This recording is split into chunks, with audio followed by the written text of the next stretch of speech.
¡Qué gusto encontrarnos de nuevo! Yo soy Leslie Mendívil y les doy la bienvenida a las alumnas y alumnos de lengua materna de segundo grado de secundaria.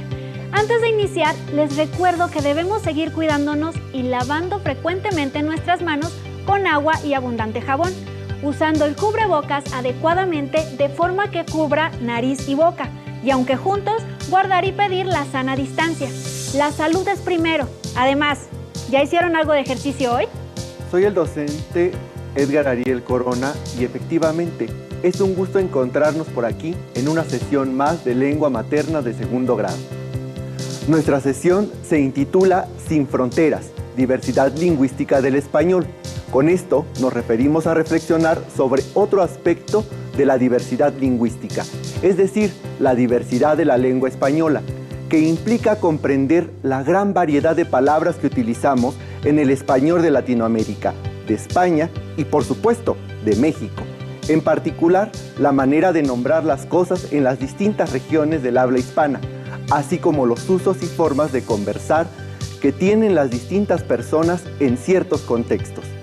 Infiero que es importante que prestemos atención a las formas de hablar, el sonido, las palabras y la manera en que escuchamos y convivimos con los hablantes de otras regiones. Ahora busquemos acercarnos a la diversidad lingüística. ¿Listas y listos? Muy bien, vamos juntos. El aprendizaje esperado para esta sesión es: investiga sobre la diversidad lingüística y cultural de los pueblos hispanohablantes. Y nuestro propósito es reconocer la diversidad lingüística de la comunidad de hispanohablantes. Eso significa que estudiaremos cómo las diversas regiones geográficas que hablan el español lo utilizan con algunas variantes distintas a las nuestras. Identificar las palabras, la forma en que se pronuncian, el significado que tienen, así como los cambios de un lugar a otro, es una forma de reconocer que tenemos una misma lengua, pero que esa se transforma con el tiempo y dependiendo de sus hablantes. Los materiales que van a necesitar para esta sesión son su cuaderno y lápiz o pluma para que puedan tomar notas. También podría ayudarles tener a la mano su libro de texto.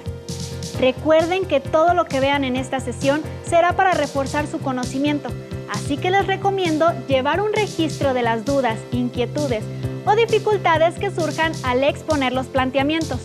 Muchas de estas las podrán resolver al momento de consultar su libro de texto y revisar sus apuntes.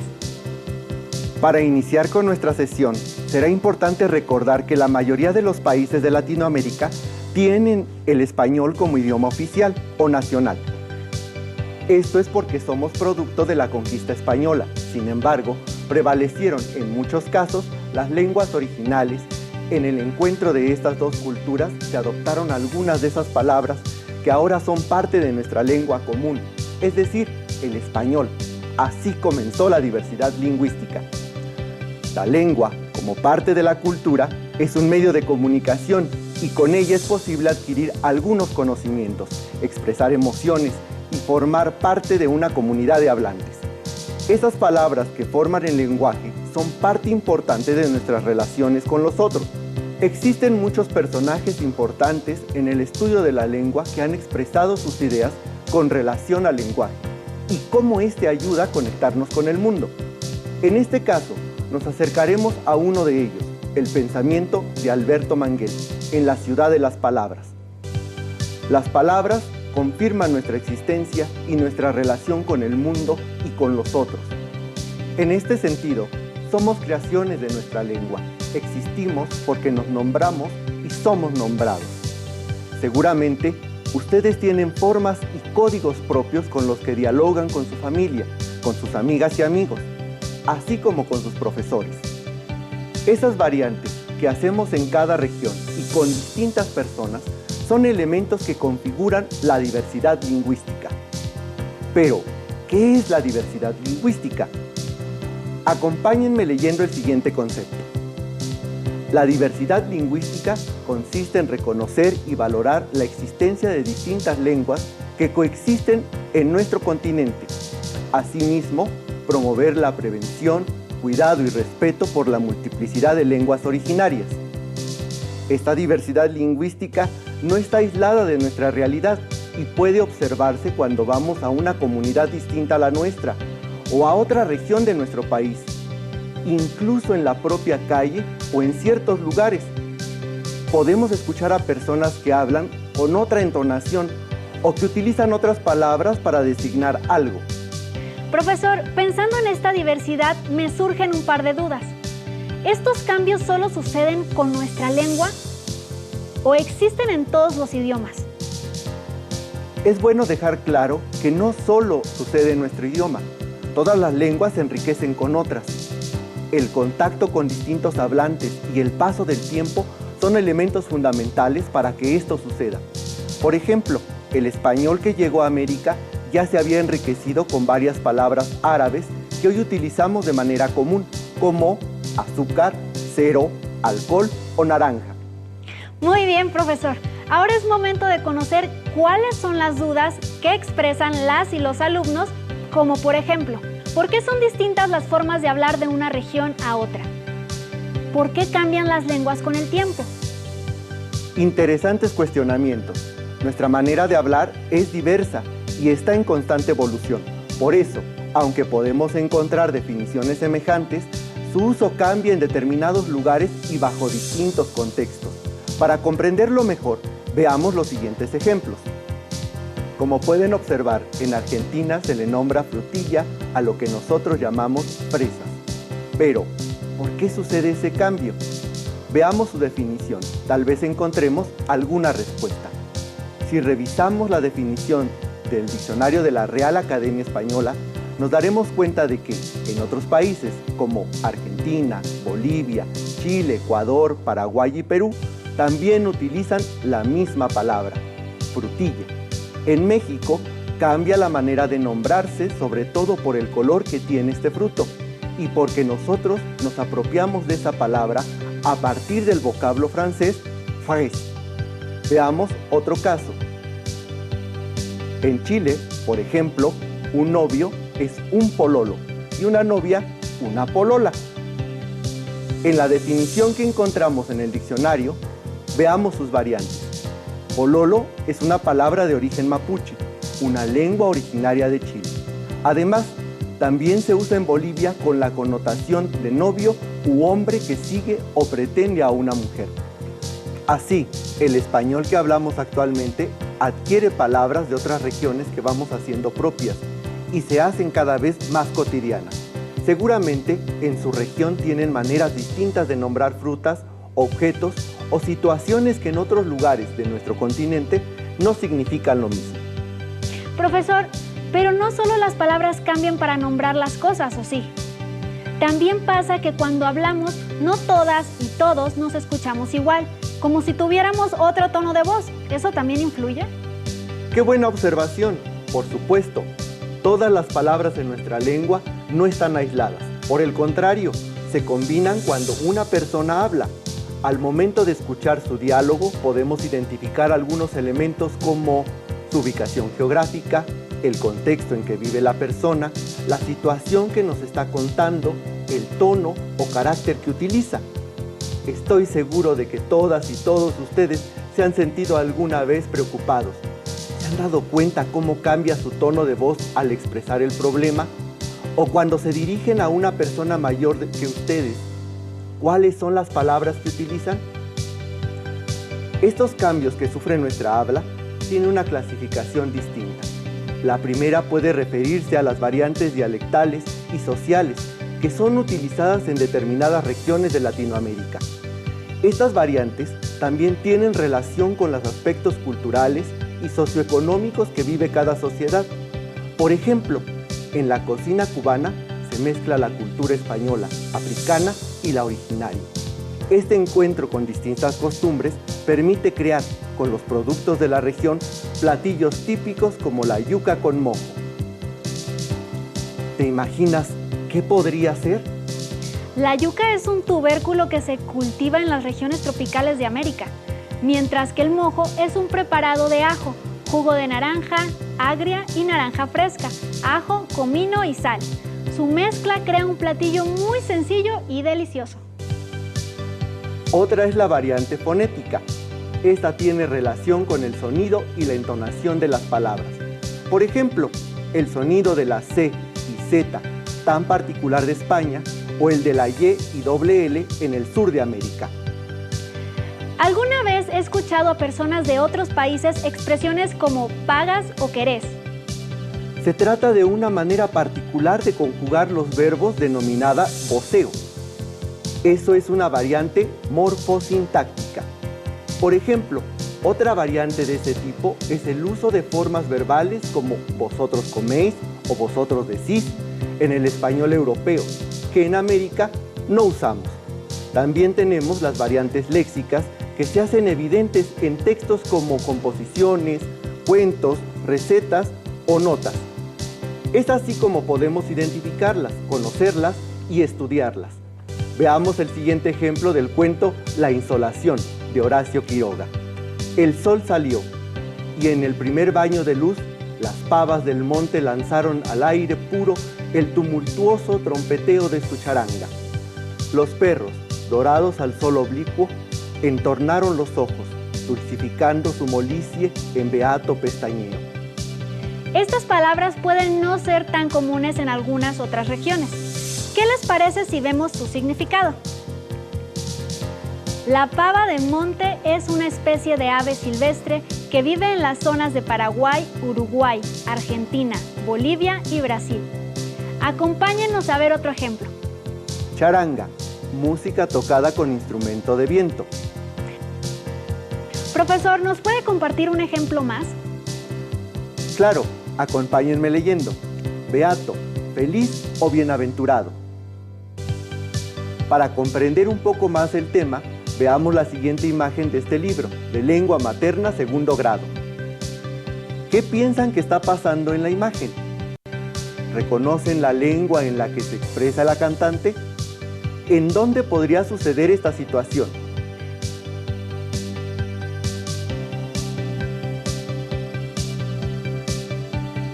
Seguramente las y los alumnos se habrán dado cuenta por la vestimenta, los instrumentos y la situación que se presenta que corresponde a una cantante de Yucatán, misma que dice una copla tradicional. Además, sus expresiones culturales son referentes del lugar donde vivimos, así como de nuestras costumbres y tradiciones. Así es. Ahora revisemos el siguiente fragmento de la composición Dormite, de la cantautora colombiana Zuli Murillo.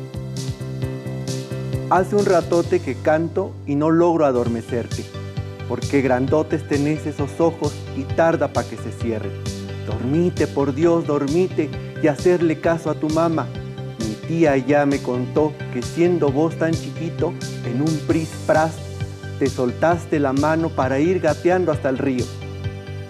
Identificaron las palabras tenés, dormite o vos, que suelen utilizarse en algunas regiones de Colombia, o expresiones como pa' qué o pris-pras, que son una evidencia de la forma de hablar cotidiana, pero que también, al leerlas de forma escrita, no pierden su tono y pronunciación. ¿Cómo podríamos definir la palabra pris-pras? Como en un santiamén, que quiere decir muy rápido o veloz, o como decimos en algunas regiones de México, en un tris-tras o solo en un tris. Así es una expresión que nos hace sentir familiaridad y cercanía con lo cotidiano. Pues esperamos que en un pris-pras o en un tris-tras estemos apreciando y valorando otras formas de hablar de nuestro continente, además de ir comprendiendo cómo la cultura y tradición están relacionadas con las expresiones de un lugar. Vamos encontrando cosas muy interesantes en nuestro lenguaje. Ahora les invito a que veamos lo que nos dice un especialista.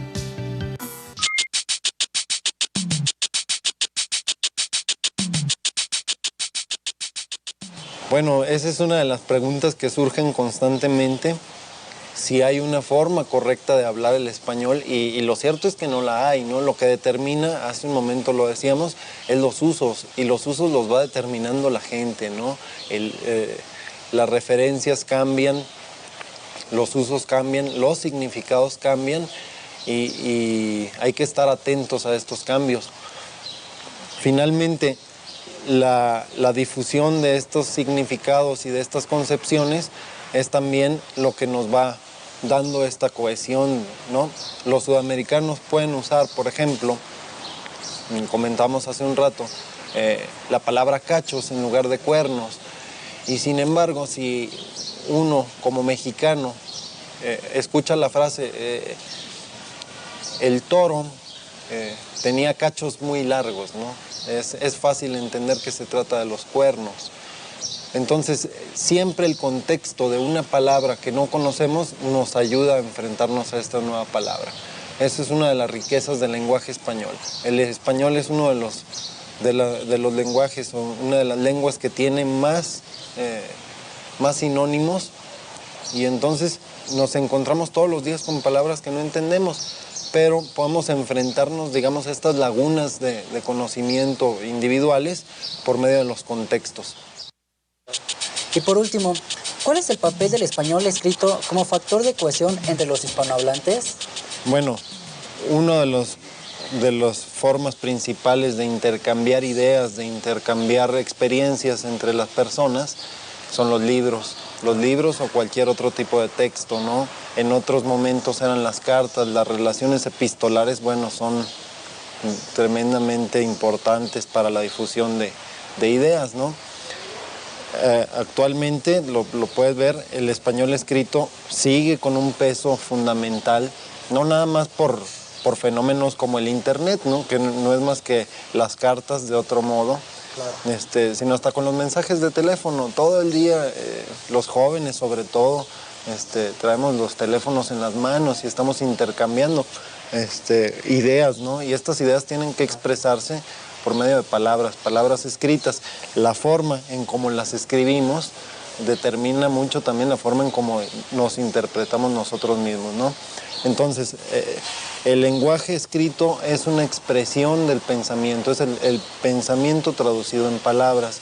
Entre más rica sea la forma de expresarnos, más rica es la forma de pensar que tenemos. Por eso hay que procurar expresarnos de la mejor manera posible, porque eso, digamos que propicia maneras distintas de pensar, formas distintas de ver cualquier fenómeno, y en esa medida pues estamos adquiriendo muchísimos más elementos para enfrentarnos a la realidad.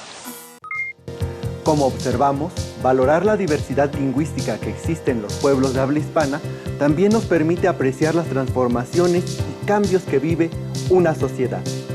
Por esa razón, es importante que reconozcamos el derecho que tenemos todas y todos a preservar nuestra lengua. Les comparto que, actualmente, varios gobiernos y organismos internacionales pensaron en establecer un día que permitiera recordarnos la importancia de otras lenguas, así como crear instituciones que recuperen las lenguas originarias. ¿Sabían que existe un diccionario panhispánico de dudas elaborado por la Real Academia Española y la Asociación de Academias de la Lengua Española, con más de 7,000 entradas que orientan sobre la forma en que utilizamos el vocabulario y la gramática en el mundo hispano? ¿Qué les parece si ahora revisamos cómo influye la lengua en las distintas expresiones culturales? Hola, les encantará ver esto, pero también escuchen con atención. Hace rato que te juno, que sos un gil a la gurda, pretencioso cuando curda, engrupido y charlatán. Se te dio vuelta la taba, hoy andás hecho un andrajo, has descendido tan bajo que ni bolilla te dan. ¿Qué quedó de aquel jailefe que en el juego del amor decía siempre, mucha F, me tengo batallador? ¿Dónde están aquellos brillos? Y de vento aquel pacoy, que disqueabas poligrillo con las minas del convoy. ¿Entendieron la letra de la canción? Honestamente hay varias palabras que no entendí. ¿Qué querrá decir hace rato que te juno? ¿Habían escuchado las palabras curda y engrupido? Yo no. Evidentemente es un tango argentino, pero ¿por qué tiene palabras tan diferentes? Vamos a investigarlo. El tango es el baile representativo de Argentina y también es un género musical. El tango es producto de la inmigración europea y africana de finales del siglo XIX. La letra que acompaña esta música utiliza un léxico característico de la ciudad de Buenos Aires, el lunfardo. El lunfardo dice de manera diferente lo que expresa el español estándar. Por ejemplo, Mujer, en lunfardo, se dice mina. Hurtar o robar, se dice afanar. Trabajo, se dice laburo. Comer, se dice morfar. Chico y chica, se dice chabón y chabona. En su origen, esta forma de habla fue empleada por personas de clase baja en la ciudad de Buenos Aires y sus alrededores, y posteriormente por todas las clases sociales de Argentina. Óscar Conde, poeta, escritor y estudioso del habla popular argentino, señala que el repertorio de palabras y expresiones del lunfardo tienen un origen diverso y se utilizan junto con las palabras del español estándar. El léxico que compone el lunfardo tiene las siguientes características. Son palabras que ya existen pero se les modifica el orden de las sílabas. Por ejemplo, jovié, viejo, fecá con chele, café con leche, gotán, tango. Son palabras que ya existen, pero a las que se les modifica el orden de las sílabas y de las letras que la componen. Por ejemplo, ortivar, batir. Son palabras que ya existen, pero se les da un nuevo significado. Por ejemplo, fierro, cuchillo, piojera, cabeza.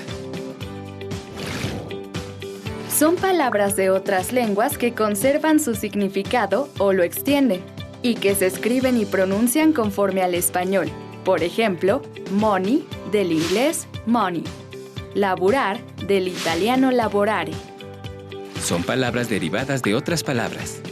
Por ejemplo, locatelli, de loco. Cortina, de corto.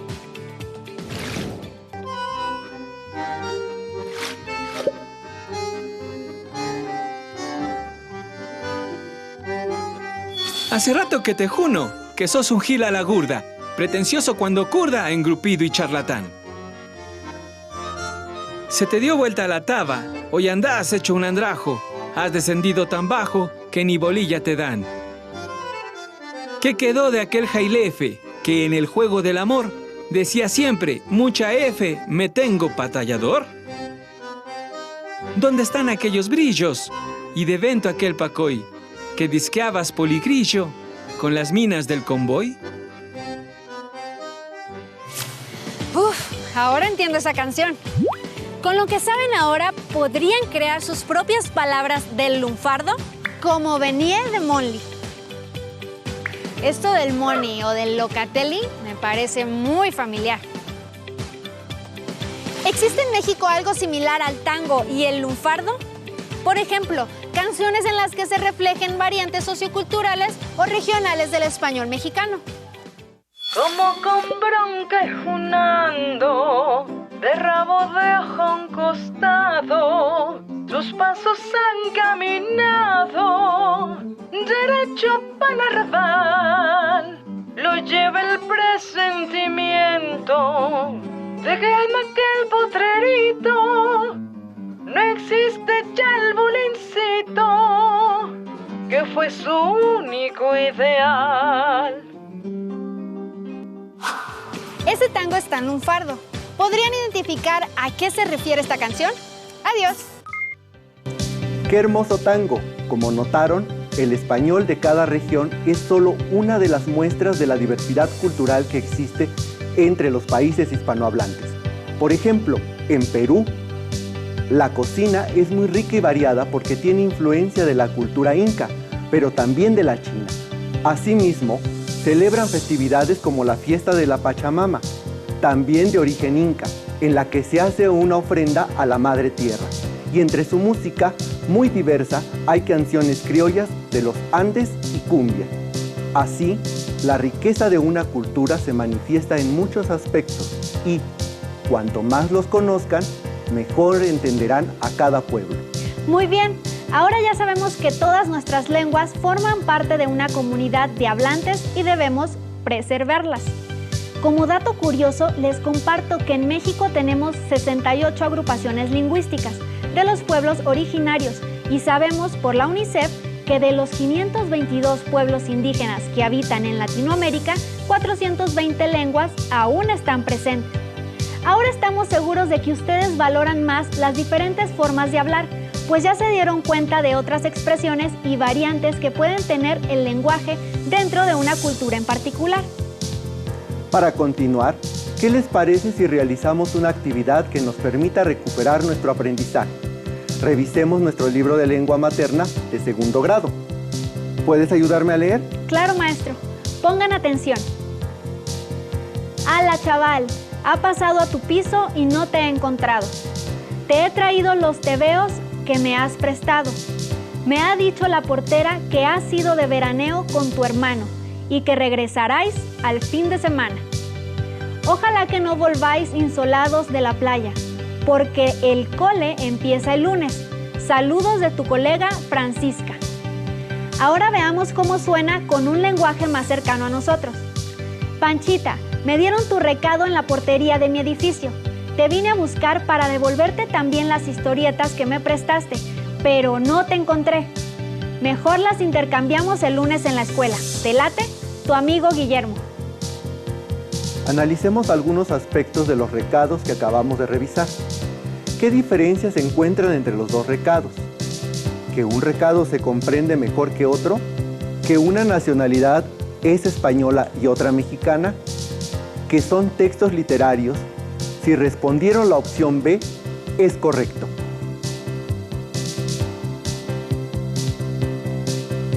Veamos un cuestionamiento más. También podemos preguntarnos, ¿cómo diría Guillermo? ¿Te has ido de veraneo con tu hermano y que regresáis el fin de semana?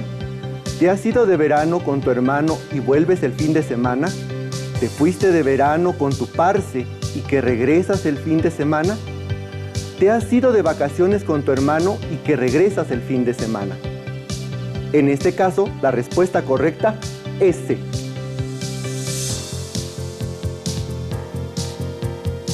Realicemos un reto con el vocabulario que nos presentan los dos recados. Elaboren un cuadro como el que se les presenta y escriban las palabras que utilizamos en estos recados: piso, tebeos y col. Muestren cómo se dice en España y cómo lo decimos en México.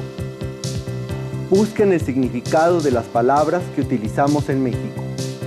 Dibujen o ilustren las palabras que encontraron. Completen el cuadro con algunas otras palabras que utilicemos en Latinoamérica y que contengan su libro de texto. Estamos a punto de llegar al final de esta sesión, en la que hablamos de la importancia de la diversidad lingüística. En el español de Latinoamérica, España y México, encontramos una riqueza invaluable en nuestras palabras y expresiones que nos ayudan a valorar la forma en que se transforma nuestra lengua. Ahora les invitamos a que investiguen entre sus amigas, amigos o familiares las expresiones distintas que utilizan en su comunidad. También pueden buscar más información en su libro de texto, realizar las actividades que ahí se les sugieren y ampliar su aprendizaje. Gracias por compartir con nosotros esta sesión de lengua materna segundo grado, en la que conocieron más de la diversidad lingüística de la comunidad hispanohablante. Hemos aprendido algo nuevo juntos. Y si quieren volver a ver la sesión, consulten los horarios de repeticiones del programa Aprende en Casa 2. ¡Hasta la próxima! Si tienes dudas